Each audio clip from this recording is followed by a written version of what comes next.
Peros. Un momento de compartir, aprender y disfrutar.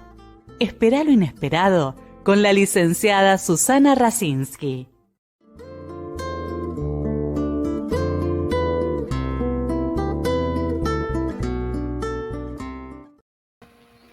Muy buenas noches. Hoy tengo el placer de contar y el honor con una especialista en niños y adolescentes, la doctora Eva Rottenberg. Bienvenida, vamos a conocer algunas cosas de su currículum porque en el desarrollo de la entrevista vamos a ampliarlo. Así que la presentamos a la doctora Eva Rottenberg.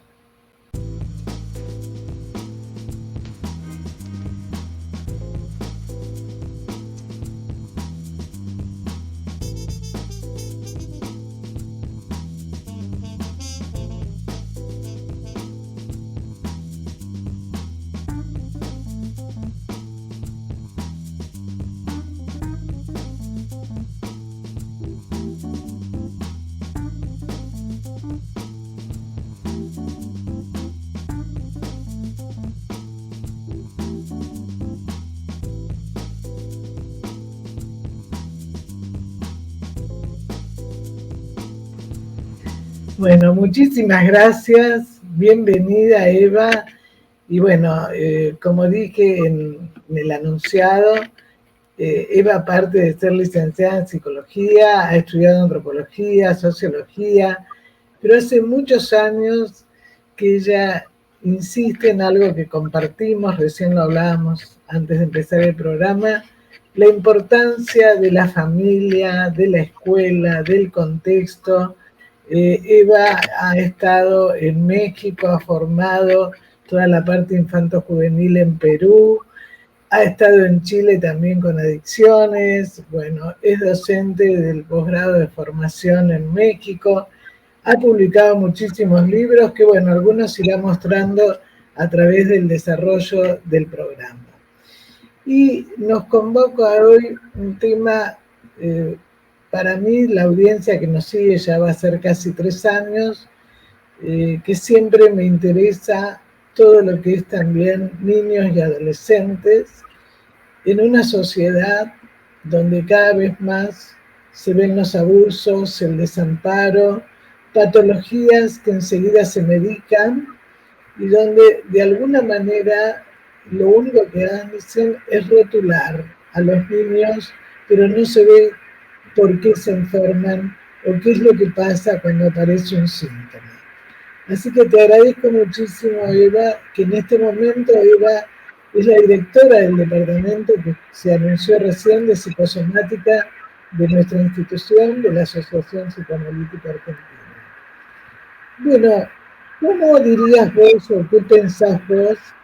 ¿Qué entendemos nosotros por patologías graves en niños y adolescentes? Que fue el título que eligió Eva, pero con un paréntesis, ¿se curan? Lo cual me pareció muy importante. Así que te escuchamos, Eva.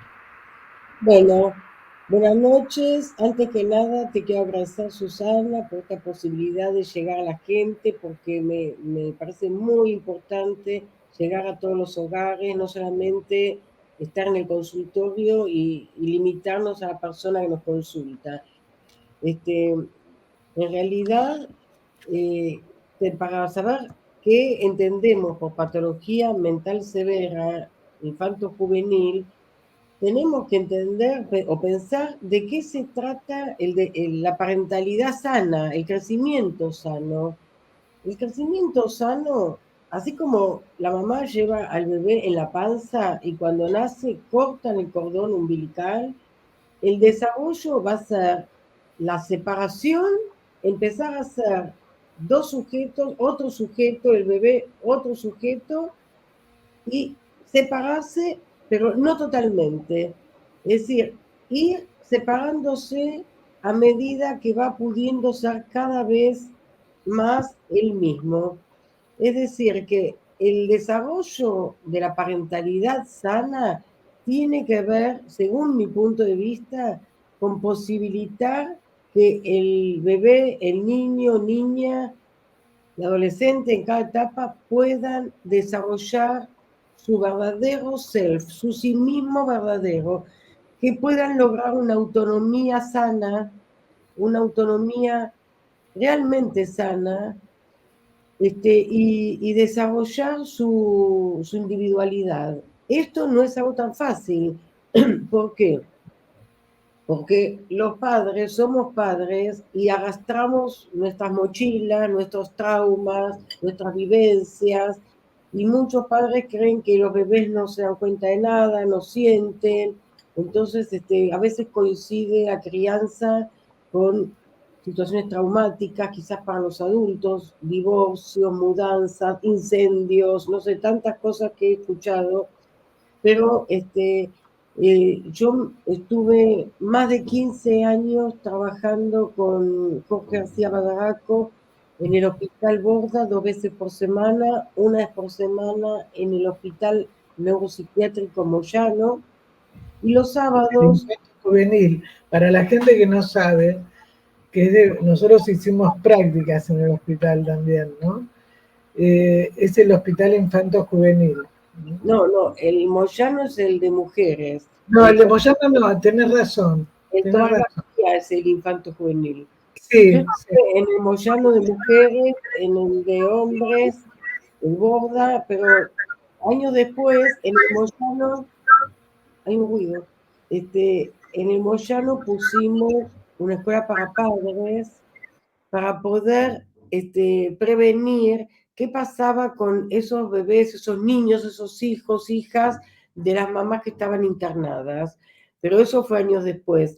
Entonces, esos 15 años que yo fui 2 veces por semana al Borda, una vez por semana al Moyano, y los sábados al consultorio de Jorge a pensar la teoría, por qué se enferman y por qué se curan algunos pacientes y otros no, pensando y desarrollando teoría, me di cuenta que los papás de los pacientes internados, que eran adultos o adultas, habían consultado casi todos durante la infancia de sus hijos o hijas, que ya eran adultos y estaban internados. ¿Qué pasó? ¿Todos los profesionales eran malos? No, evidentemente no. Había que cambiar la teoría, había que ampliar la teoría. Y entonces, a partir de esa experiencia tan intensa y formación y desarrollo, a partir de esto, yo hablé con Jorge y dije, los papás y las mamás necesitan un acompañamiento en la crianza. Entonces, en el año 2000 desarrollé la Escuela para Padres Multifamiliar con la característica de que no es solamente dirigido a los padres, sino que son grupos de padres con sus hijos y sus hijas presentes. Entonces, nosotros no le enseñamos a nadie a ser mamá o a ser papá, porque sabemos que es un imposible, pero sí ayudamos a que desarrollen herramientas internas, fortalezcan su yo, tanto los padres como los hijos, fortalezcan la autoestima, fortalezcan la claridad mental de saber qué vínculos son patológicos y qué vínculos son sanos. Entonces, nosotros fortalecemos los recursos del yo. Hoy había dicho que el yo es la instancia que tiene que lidiar con las pulsiones, con el super yo y con el mundo externo. Pero ¿qué pasa si ese yo es un yo débil, es un yo frágil o es un yo que no se ha integrado? Es un yo que no va a poder lidiar con su vida.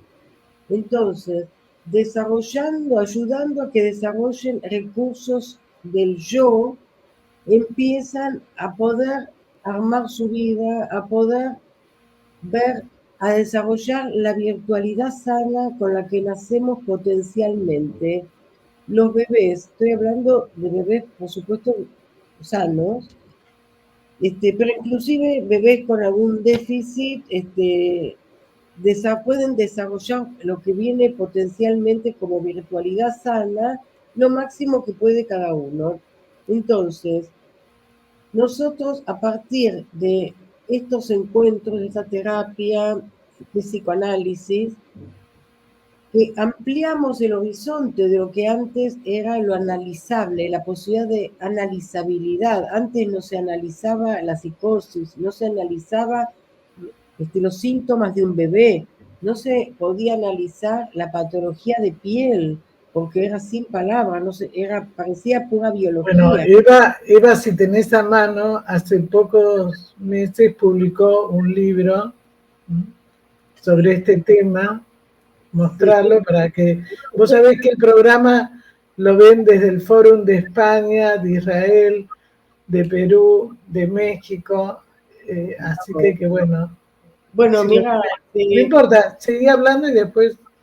no, tengo muchísimos libros que publiqué, pero el de la piel me quedé sin ninguno. Bueno, no importa. Se Pero llama... nombralo para que la gente sepa. Sí, se llama La piel, bebés, niños, niñas y adolescentes hablan con su cuerpo. Y tiene que ver con la experiencia de 15 años de trabajar en el servicio de dermatología pediátrica en el Hospital de Niños Ricardo Gutiérrez. Bueno, ahí lo que se veía es que los pediatras dermatólogos hacían el diagnóstico de la patología de piel y le decían a los padres qué medicación, qué tópicos tenían que administrarle. Cuando yo empecé, cuando me incorporaron, trabajando con grupos, como expliqué, con las familias, con los bebés, con los niños, con los pediatras, con otros estudiantes de psicología, han venido de España para formarse, de México, de Canadá, etcétera. Y seguimos recibiendo actualmente. Ahora, este año han venido tres psiquiatras españolas y estoy esperando otras que vienen especialmente a formarse conmigo en esta nueva manera de pensar. Y bueno, a partir de ahí, los pediatras vieron que yo hablaba con los niños, que yo veía al niño como un sujeto, yo no veía una enfermedad de piel. Ellos hablaban con los padres acerca de la enfermedad del niño, la enfermedad de la piel, pero no veían al niño como sujeto, no pensaban que el niño entendía. Y a partir de que yo empecé a hablar con los niños, empezaron a darse cuenta que el niño es un sujeto en un contexto y que se angustia, que si los padres se pelean, el niño empieza a rascarse o empieza a lastimarse, o si los padres si un padre abandona a los hijos, puede caerse todo el pelo, que puede tener alopecia. Es decir, que empezaron a articular lo emocional con los síntomas físicos y ahí comienza una nueva disciplina y una nueva oportunidad. Y además Eva habla de un tema que venimos trabajando muchos de nosotros, en distintos programas también se habló, que es como la persona, y por supuesto el niño también, solo que el niño es más indefenso cuando nace, por eso cada vez hay más cánceres en bebés, hay problemas de piel muy graves, porque se descarga en el cuerpo. Eva hace mucho hincapié en todos sus trabajos en la importancia de la percepción. Ella decía, cuando ellos vieron que yo dialogaba con el niño como sujeto, no como un pedazo de piel, ¿no? Entonces, ¿qué percibe el niño? ¿Qué percibimos todos? Que después a lo largo de los años son paredes que tenemos de defensas frente al dolor. Entonces, cuando uno empieza a ver cómo el cuerpo habla, lo que no podemos poner en palabras, y menos un bebé. Por eso el trabajo que ha hecho Eva, incluso con las familias, lo que decía recién del hospital, es fundamental, porque ella ha incursionado, digamos, en lo que tendría que ser también en las prepagas, como yo dije la otra vez en un programa, para evitar tantas enfermedades, ¿no? Que les cuesta pagar esto, ¿no? Lo que sería la parte psicológica, y se evitarían tantas medicaciones y tantas enfermedades que a veces llegan a situaciones irreversibles, ¿no? Como estamos viendo en adolescentes, diabetes y, digamos, infartos, situaciones muy graves en chicos muy pequeños, ¿no? Sí, te seguimos escuchando, Eva. Sí, lamentablemente yo creo que hay que ampliar la formación. Lamentablemente hay muchos profesionales que le faltan herramientas y que sea una situación muy grave, porque, a ver, el desarrollo de medicina es muy importante, la medicación es muy importante, pero no se puede tapar con medicación lo que es emocional, porque yo también he observado que hay muchos niños que desarrollan cánceres y tienen que ir a trasplante, pero yo creo que les dan tanta medicación que esa medicación tiene contraindicaciones y daña otros órganos. Entonces, muchas veces se dan inmunosupresores para que la piel no reaccione o para que otro órgano no reaccione, y resulta de que se queda sin inmunidad el organismo. Hay medicaciones que durante años se le administran a los niños porque los padres se angustian, porque los niños se arrancan la piel o se ahogan de asma, no pueden respirar, y resulta que eso está dañando otros órganos. Cuando uno dice esto tiene un componente emocional, el problema es que los padres tienden a culpabilizarse y creen que los estamos culpabilizando. Entonces, a veces prefieren que uno les diga esto es genético o esto es biológico, a que uno les diga emocional, porque emocional para los padres es sinónimo de somos culpables. Y no, Claro, pero no es. vos das lugar a un tema muy importante, ¿no? Que muchas veces los padres sienten una herida en su narcisismo y entonces no pueden tolerar cuando un niño llora, cuando un niño patalea. El otro día, por ejemplo, una paciente dijo, yo tengo un niño que me boxea, que me pelea. ¿Cuánto tiempo tiene tu niño? 10 meses. Entonces, a ver, ¿qué significa, no? U otra, que es psicóloga, pero bueno, recién comienza, dijo, bueno, mandame pacientes de dinero, porque el nene no me deja dormir, me trae trastornos de sueño. Digo, bueno, era una supervisión en otro lugar, ¿no? Entonces, digo, a ver, esa intolerancia, ¿no? Hace que culpabilice al niño de algo que no puede resolver. Todo el tema de las identificaciones que para nosotros es tan importante y que Eva lo mencionó al comienzo, ¿no? Los padres no lo hacen a propósito, pero tienen su historia como tenemos todos, y entonces en el momento de la crianza de un niño, el grupo que sea, ¿no es cierto? No es una cuestión de género, sino es una cuestión del deseo, no de la necesidad de tener un niño. Y cómo esto afecta después en las patologías, ¿no? Claro, yo tengo publicado ahora inclusive en la próxima revista de la Asociación Psicoanalítica Argentina sobre la cura en psicoanálisis. Yo tengo desarrollado que, si bien se dice que la identificación es el primer vínculo con el otro, yo creo que el primer vínculo es a través de vivencias o simultáneamente. El bebé tiene vivencias. Aunque todavía no tenga un yo capaz de pensar pensamientos, ya tiene vivencias.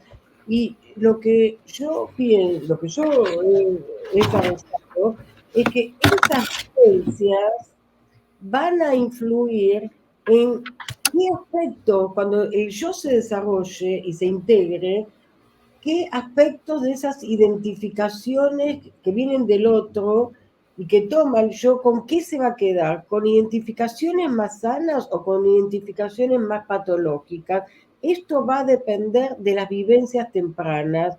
Un bebé que tiene vivencias a predominio de dolor, de trauma, porque hay un desencuentro, es un bebé que va a tomar quizás lo negativo. Entonces los padres dicen, pero todos los niños, mis hijos son distintos, ¿por qué este bebé es tan inquieto? ¿Por qué es tan nervioso? Bueno, cada bebé se encuentra con distintos padres, distintos momentos, distintas realidades, aunque sean las mismas personas.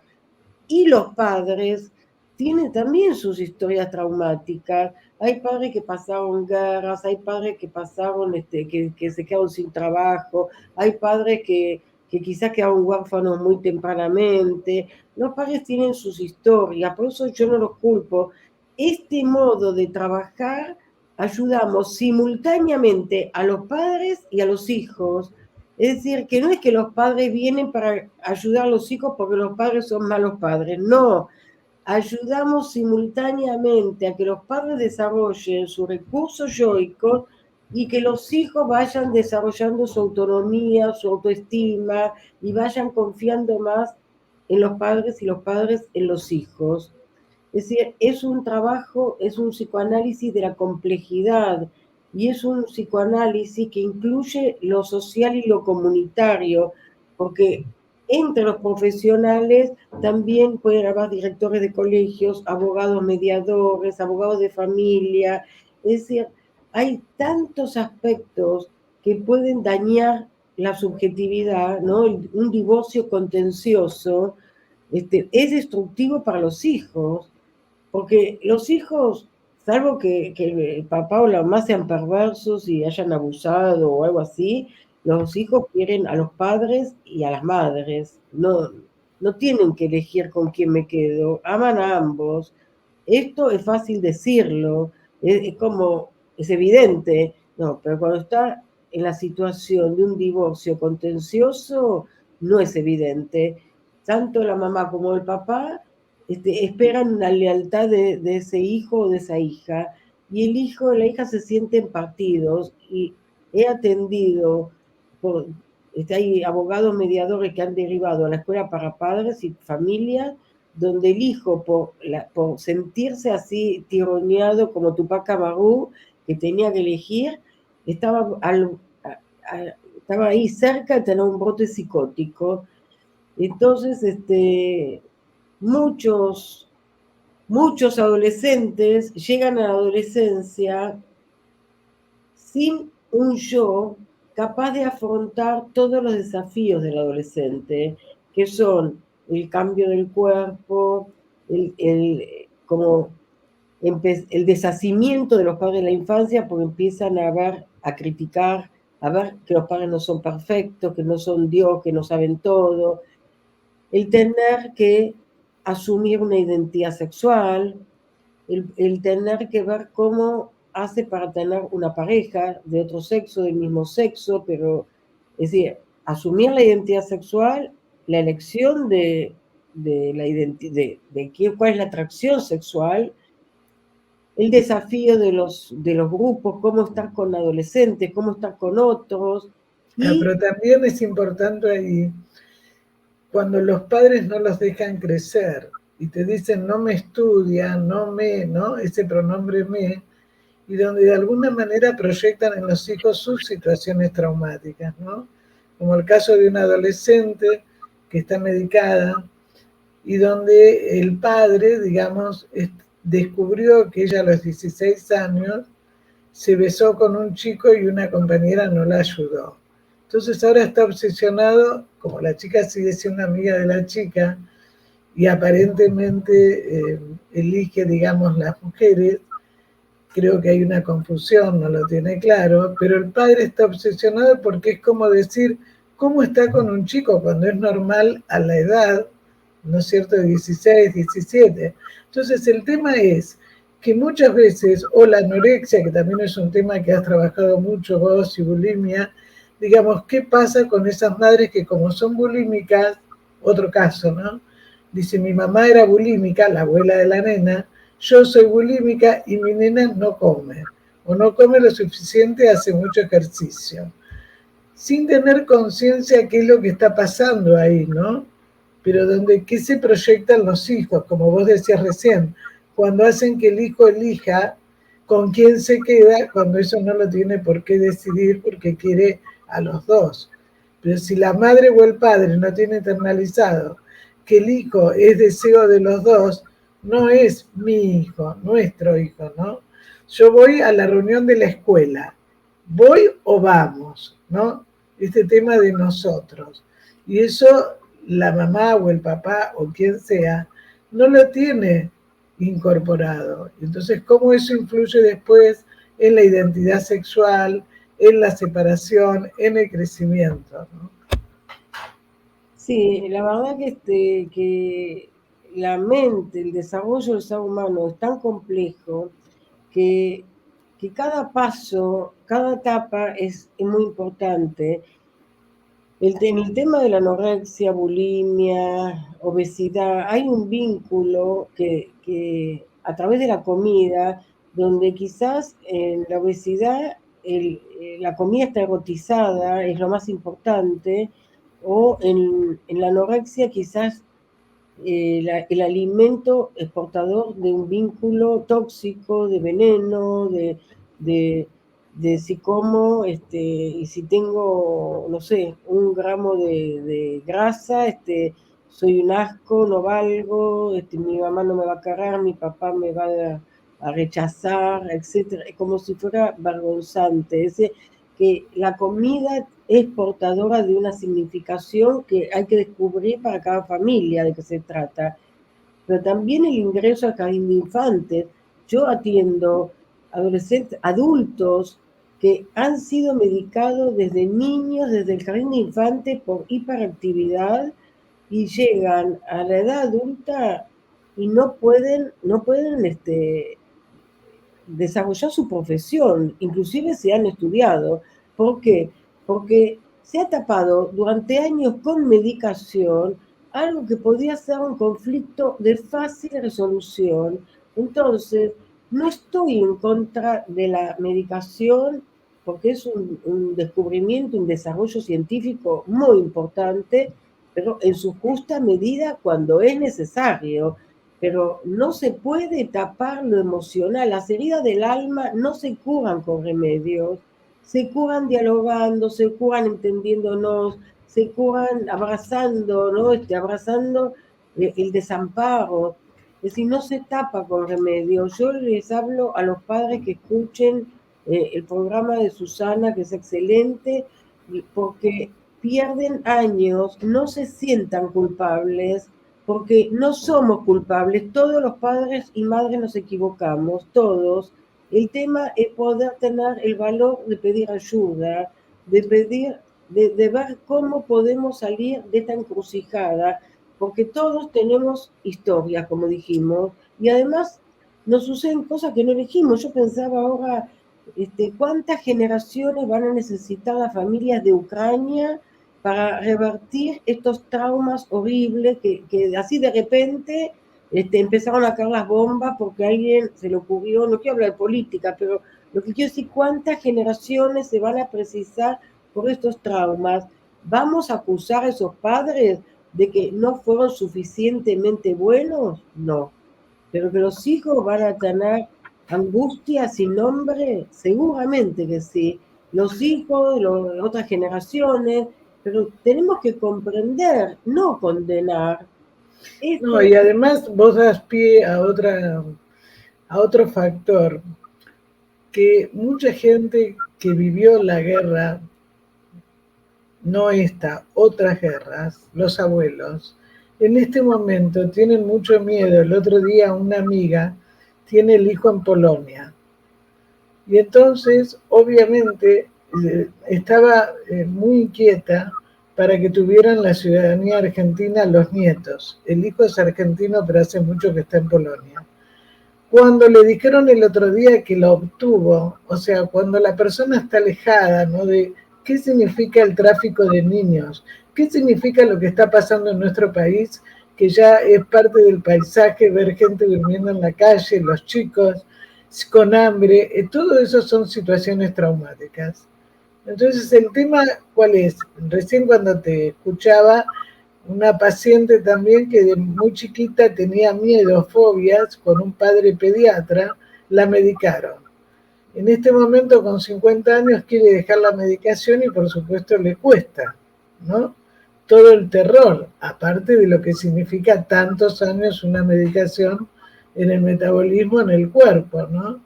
Entonces, lo que decimos con Eva, que es tan importante, que no tengan miedo cuando aparece algún síntoma, algo raro, entre comillas, tanto en los niños, en los adolescentes, en los padres, que consulten. Y si no va con un terapeuta, busquen otro, porque también eso es importante. Es el cuerpo de cada uno, es la vida. Entonces, también la persona que no ha tenido la posibilidad de defenderse en su historia, le cuesta mucho también cuando va a un terapeuta y no le resulta. Bueno, no tenga miedo a decir no, porque es importante que se sientan cómodos, que se sientan escuchados. Yo voy a mostrar este libro, Hijos difíciles, padres desorientados, hijos desorientados, que va por la 6ª edición. Ahí, ponelo ahí, no, déjalo ahí para que Adrián lo enfoque mejor, que es nuestro productor. Va por la 6ª edición. Este libro, no se está torcido, este libro justamente diferencia las terapias, porque mucha gente dice, estuve años haciendo terapia y no me sirvió. Resulta que estuvo con un coach, o estuvo con un counselor, o estuvo con una psicopedagoga que se ocupa para el aprendizaje, pero no es un psicólogo, no es un psicoanalista. Y dentro de la psicología también hay distintas ramas. El otro día me decía una docente que recomendaba pensar en positivo. Entonces, a mí me parece buenísimo pensar en positivo. Nosotros trabajamos desde la virtualidad sana, pero quedarse solamente pensando en lo positivo es no ver otra parte de la mente, de la complejidad, donde tenemos muchas veces la persona que está enferma, que tiene alucinaciones, que tiene delirio, que escucha voces, tiene internalizado una mirada negativa, otros ojos, otras voces que le hablan, que a veces le dicen, sos una rata, sos una mala persona, y que esa persona no puede pensar en positivo. Entonces, tenemos que tener herramientas los profesionales para poder comprender de qué se tratan las alucinaciones, porque las alucinaciones y los delirios se trabajan igual que los sueños, pero el yo está en otras condiciones. El yo en el sueño está relajado para poder dormir. El yo en la psicosis está alerta porque tiene miedo todo el tiempo de derrumbarse, de que no poder con la realidad. Entonces no puede dormir bien y escucha voces que a veces lo ayudan, como lo protegen, y otras veces lo denigran. Entonces tenemos que tener mucha formación para poder abordar desde la virtualidad sana, desde lo positivo, pero también aquellos aspectos de la mente que no nos dejan vivir, ¿no? Claro, pero aparte cuando yo también han venido pacientes con esas indicaciones, con cuadernillos donde le dicen qué tienen que hacer, ¿no? Entonces seguimos incrementando el hacer y evitamos el sentir. Y justamente nuestro trabajo es cómo poder integrar aquello que la persona tuvo que escindir y que está atado y no puede ligar. Nosotros lo llamamos después poder representar. Pero el tema ¿cuál es? ¿No es cierto? Que cuando se sigue esas indicaciones, sigue haciendo y esperando a que el otro le diga lo que tiene que hacer. No puede pensar. Entonces una de las cosas que aporta Eva es justamente poder nosotros ayudar a pensar qué es lo que se percibe, qué es lo que se siente. Recién hablabas vos de las alucinaciones. Cada vez vemos más adolescentes con convulsiones que no son de origen neurológico. Son justamente frente a situaciones de mucha angustia, de mucha frustración, la persona se desconecta. Así es, y bueno, trae muchos temas interesantes para desarrollar, ¿no? Porque cuando decís, bueno, de las convulsiones, el peligro es que que alguien le diagnostique epilepsia funcional. Epilepsia funcional ya lo autorizan a medicar. Resulta que la epilepsia funcional no es nada más ni nada menos que algo emocional. Entonces, a ver, ¿cuál es el tema? Justamente de esos cuadernillos, de hacer, porque eso sigue generando dependencia al deseo del otro, a la imposición del otro. Y una crianza sana es que el sujeto, el niño, niña, llegue a lograr una autonomía verdadera, a poder decidir qué es bueno, qué es malo, cuál es su deseo, cuál es su proyecto de vida, qué quiere estudiar. Se reciben personas, terminan en el colegio y no tienen ni idea de qué quieren estudiar. Bueno, ¿qué pasó con el desarrollo de esa subjetividad que necesita que alguien le diga es bueno para matemática, es bueno para sociología, es bueno? Es decir, ¿qué pasa? Que no tiene ni idea de qué le gusta a sí mismo.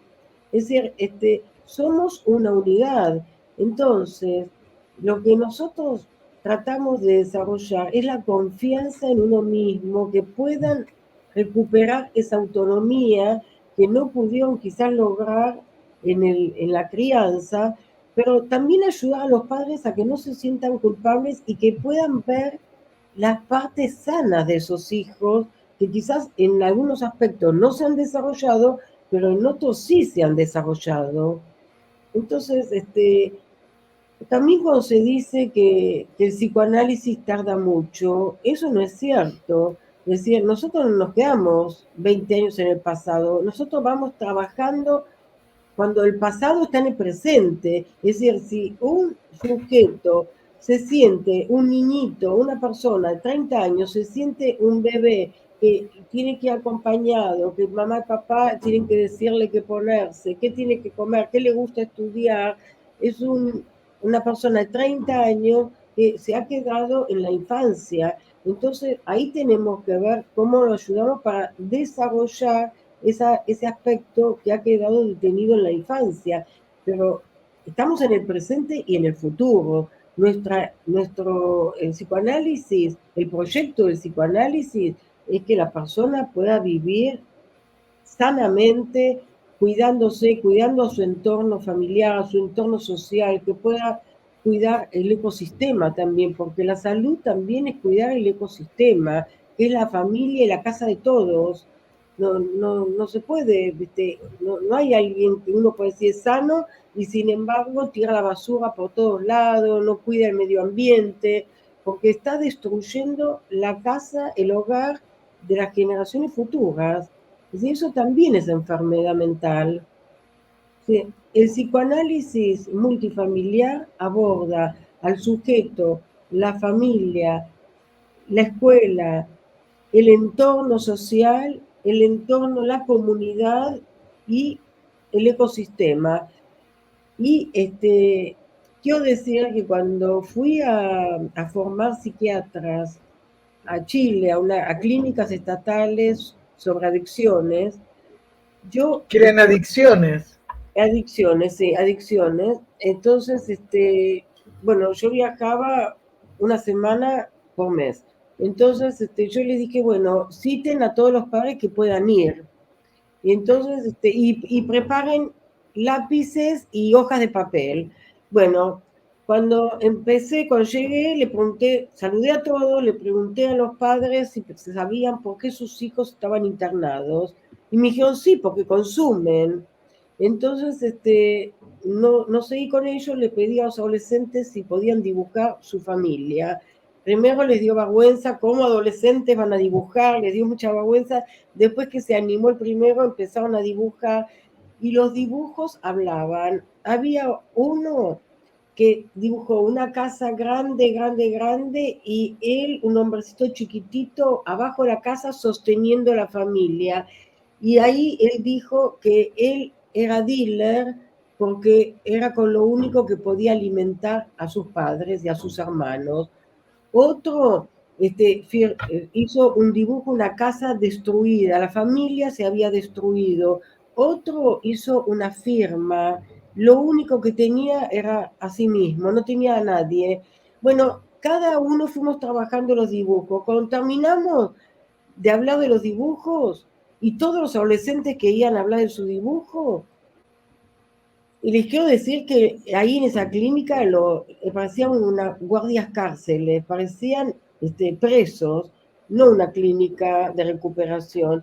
Bueno, le pregunté a los padres, ¿ahora entienden por qué sus hijos están internados? Empezaron a llorar y dijeron, es la primera vez que podemos entender por qué nuestros hijos se drogan. Entonces, la salud nace a partir de comprender el sufrimiento del otro, no de castigar, de comprender para sanar. Totalmente, aparte vos das pie a lo que es estar con el otro, ¿no? Que parece sencillo, pero no. Me hiciste recordar, yo fui a una escuela en Padua, y donde en una sala de segundo grado había chicos con conductas autistas. Entonces los padres se enojaban, los que no tenían los chicos así, con mucho disturbo. Bueno, después de la conversación, que no fue con dibujos, pero bueno, fue a partir de explicar cómo surge esto, ¿no? Entonces los padres con chicos más saludables decían, ahora entendemos, pero ¿cómo hacemos si esos padres que tienen los chicos más conflictivos por ellos no vienen a las reuniones? Nosotros podemos entender ahora por qué le pega a mi hijo, por qué le saca cosas. También fue por eso lo que vos haces hace años, lo multifamiliar, con todo el ejemplo de Badaraco, de sus talleres, es fundamental. Explica un poquito, si querés, lo que vos venís haciendo, que has hecho muchos años y que además asesora en muchos lugares del mundo, Eva. Bueno, en principio acá fui asesora del Ministerio de Educación con Esteban Bullrich. Después formé el equipo infanto-juvenil del Hospital de San Martín de los Andes durante 2 años, viajé regularmente hasta que empezó la pandemia y terminamos la formación online y ahora funciona en la Escuela para Padres allí. Este año se abrió otra escuela para padres en San Martín de los Andes de forma privada con gente que está estudiando conmigo hace años. Formé el equipo de neuropsiquiátrico infanto-juvenil en Lima, Perú. Bueno, en Chile viajé durante años a formar equipos docentes, equipos de terapeutas, equipos de adicciones. Bueno, en México estoy dictando una diplomatura internacional donde hay los inscriptos son psicoanalistas y psiquiatras de muchísima formación y experiencia. La estoy dando con AMPAG, que es una institución psicoanalítica muy prestigiosa en México. Yo soy la única docente. Estoy dando patología mental severa de adultos, niños, bebés, niños y adolescentes. Sí. Pero sería interesante, porque para nosotros, yo le decía a Eva que lo hice en Mar del Plata, ¿no? ¿Cómo se trabaja en multifamiliar? ¿Por qué eso sirve? ¿Por qué es importante la formación de colegas y de equipos interdisciplinarios? Acá hay una pregunta después que hace el productor, sí, después que vos expliques esto. ¿Cuál es la visión y la misión de la escuela de padres? Bueno, un poco esto, ¿no? ¿Por qué sirve?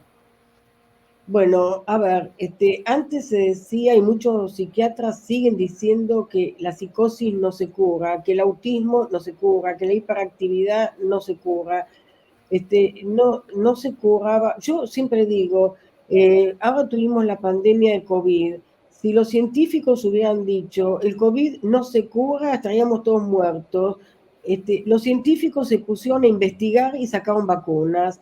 En salud mental se repite año tras año, no se cura, no se cura, no se cura. No se cura porque había que ampliar la mente, había que ampliar el dispositivo. No se curaba de la manera que estábamos trabajando. Pero los que trabajamos con autismo, vos conociste también a Salomón Resnick, lo nombro, que tenemos la misma formación. Hemos sacado adelante chicos con psicosis, personas porque uno trabaja de otra manera, lo que vos acabas de decir, con una amplitud, o sea, con lo que el otro te trae, ¿no es cierto? Entonces el chico, el adulto, el adolescente lo percibe eso. En algún momento el delirio lo ayudó para protegerse, como dijiste hace un rato. ¿Sí? Claro, lo que pasa es que muchas personas, el psicoanálisis fue y lo desarrolló para la neurosis y el modo de abordaje es la asociación libre. Hay muchas otras, digamos, déficits en salud mental que no se pueden abordar desde la asociación libre porque la persona no tiene representación palabra, no lo puede poner en palabras, lo expresa con la piel, con el asma, con delirio, con alucinaciones. Entonces, se necesitaba un encuadre ampliado donde quizás otra persona dice, cuando mi abuelita se murió, no tenía ganas de vivir. Y la nena que tiene alopecia dice, a mí me pasó eso. A mí se me empezó a caer el pelo cuando se murió mi abuelita o mi abuelito o mi hermanito. Es decir, que lo que algo no era pensable para un sujeto en un encuadre ampliado, lo pueden poner en palabras otras personas y alguien que ve a su hijo enfermo, otra persona puede ver la virtualidad sana de ese hijo que los padres no pueden ver. Quiero contar que cuando en el hospital de niños venían muchísimas familias, niños, bueno, viene una mamá nueva con su hijo y yo le pregunto a mamá cómo te llamas, cómo está constituida la familia. Después le pregunto al hijo de 11 años cómo te llamas y la mamá contesta por él. Entonces yo le pregunto, decime, vos no podés contestarme a mí, ¿te cuesta? Y la madre dice, no, pero yo sé cómo él piensa, él me va a pedir que yo conteste. Otro adolescente que estaba ahí, este niño tenía 11 años, un adolescente que venía por acné severo, dijo, yo no entiendo cómo alguien puede decir, yo conozco a mi hijo, sé todo sobre él, sé cómo piensa, si yo a veces no sé ni quién soy yo, dijo el adolescente, si yo a veces pienso de una forma, pienso de otra, ¿cómo alguien puede decir? Bueno, el nene de 11 años que estaba sentado entre las piernas de la mamá, se levantó, se sentó al lado y empezó a hablar. Es decir, que el adolescente que venía por acné severo, lo restituyó, le dio un lugar de valoración, de sujeto, de tener una voz propia, que lo hizo levantarse entre las piernas de la mamá que lo tenía ahí y pudo empezar a hablar. Y además lo que dice Eva, que hemos visto, lo que hemos hecho multifamiliar, que a veces un padre, una madre, como en este caso un adolescente, hace un señalamiento que evita la agresión al terapeuta y el padre reacciona mucho más rápido. ¿Cómo hiciste esto? ¿Cómo no haces lo otro? ¿No? Es otro padre, es otro par. Lo mismo cuando se va a un restaurante, lo que fuera, y la madre elige la comida por el chico. O dice, no me aprende, viste todo lo que tenemos que hacer. Hoy tenemos música, tenemos esto. ¿Quién? ¿Vos o el chico? Entonces, esa no diferenciación que fue al comienzo de hoy de la entrevista, ¿cómo influye después para que ese chico no pueda ser libre, no pueda elegir, con fallas en lo sexual, con fallas en el aprendizaje de muchas maneras, ¿no? Pero no es que la mamá lo hace a propósito. ¿Qué le pasó a ella para no poder separarse? Claro. A veces nosotros vemos una familia constituida por un papá, una mamá o dos papás, un hijo, una hija, vemos 4 personas, pero quizás ellos no se sienten 4 personas, quizás se sienten 2 personas o se sienten una, se sienten todos simbióticos, es decir, de afuera uno puede ver individuos, pero internamente la mente es tan compleja que se pueden sentir uno. Yo estoy atendiendo viene y va porque el grupo multifamiliar lo que tiene es que es un espacio de disponibilidad y que mucha gente viene y otro tiempo deja de venir, pero saben que estamos, es un espacio de disponibilidad y hay un grupo cada día. Entonces, una hija de 16 años, también había varones de 16, 17 años, con dermatitis atópica severa, casi sin piel, que la mamá o el papá los bañaban, los vestían, hablaban por ellos. Con el tema de la patología de piel para que no se lastime, el cuerpo no era de ese adolescente, el cuerpo era del otro, y el cuerpo y la mente.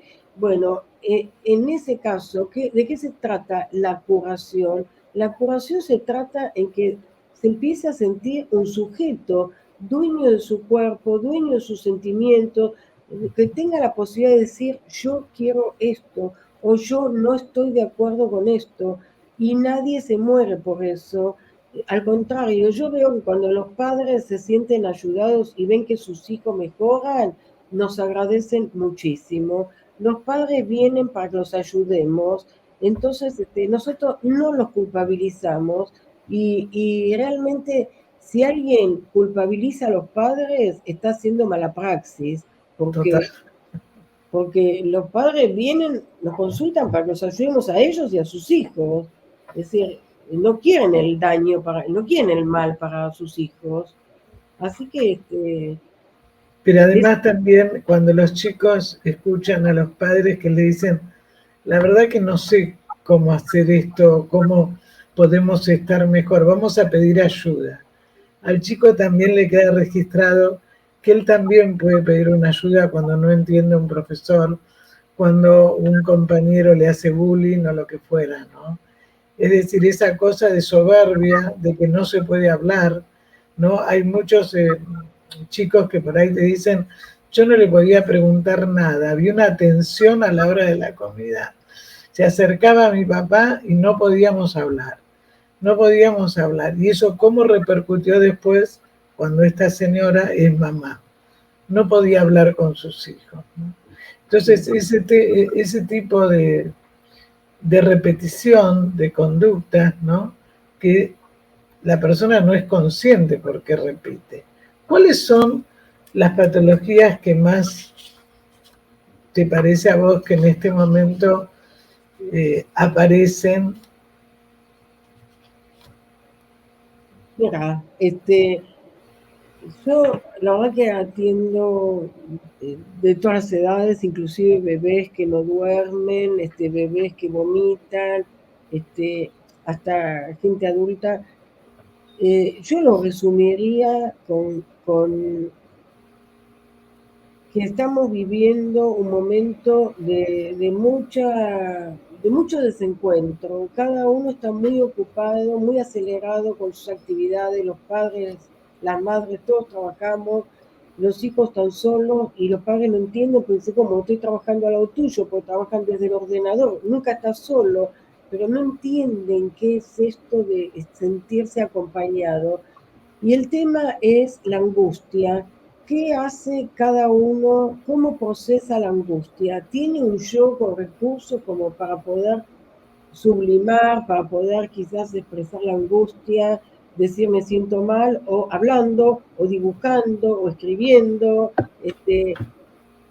o no? O la angustia va al cuerpo, o la angustia va a lo social, o al consumo de droga. Es decir, cómo procesa cada uno la angustia. Pero lo que veo es mucho desencuentro afectivo, mucho desencuentro, y tenemos que ayudar en ese sentido, a que se puedan conectar, que puedan entender el idioma, que no se trata de decirle al otro lo que tiene que hacer, no, ni el terapeuta que le diga que llene planilla, ni la maestra que llene todo el tiempo planillas hechas, ni tampoco los padres que le digan tenés que ponerte pullover, tenés que respetar al otro, respetar todas las personas no tenemos la misma temperatura corporal.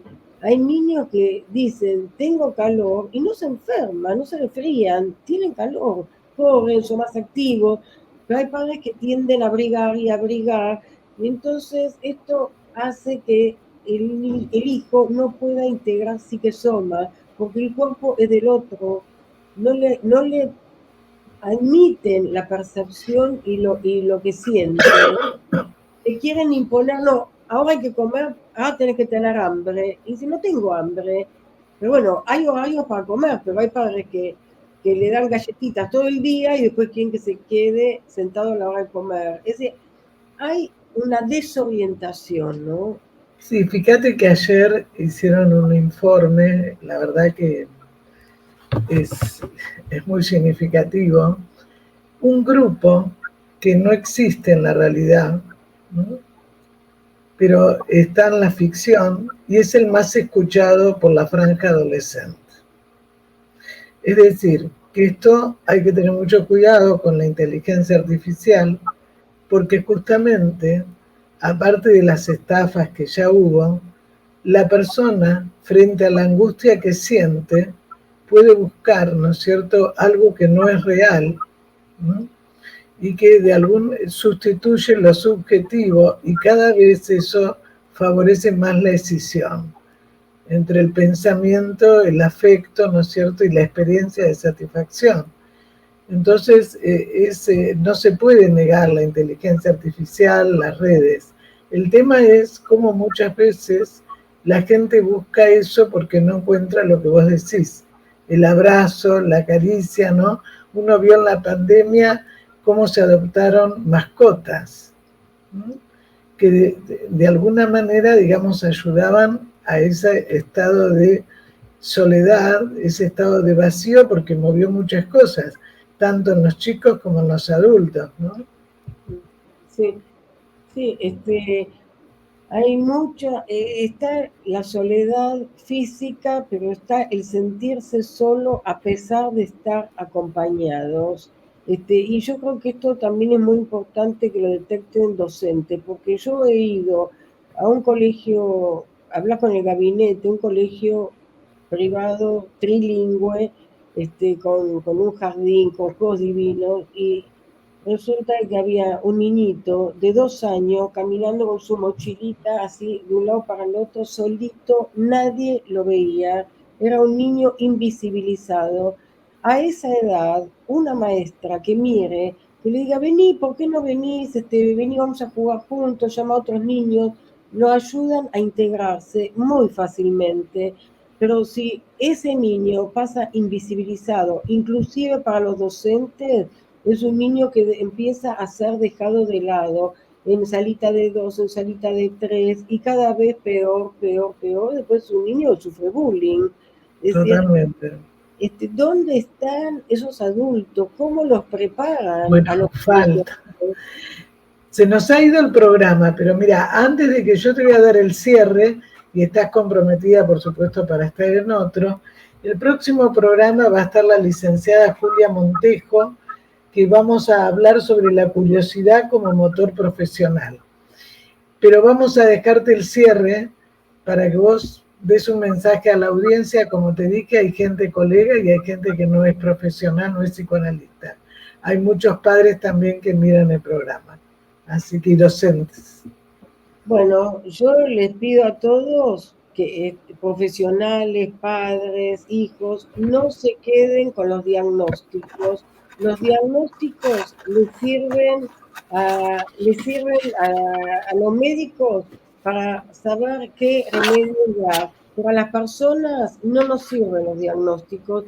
Todo bien, sabiendo cómo abordarlo, se puede curar. ¿Curar qué quiere decir curar? Curar quiere decir poder realizar una propia vida. Hay que ver de dónde se parte. Hay personas que tienen situaciones poco conflictivas y otras personas que tienen situaciones más graves.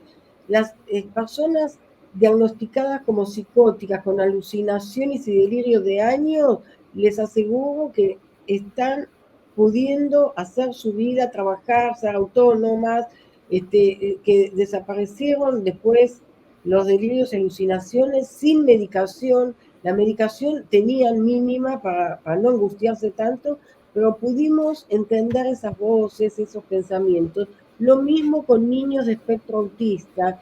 Tenemos que trabajar mucho con los papás para que puedan comprender a esos niños y ese niño pueda desarrollar su virtualidad sana. No nos quedemos con los diagnósticos porque eso es el fin de la esperanza. Muchísimas gracias y un abrazo y nos vemos la próxima. Gracias. Gracias, gracias. Un abrazo. Un abrazo.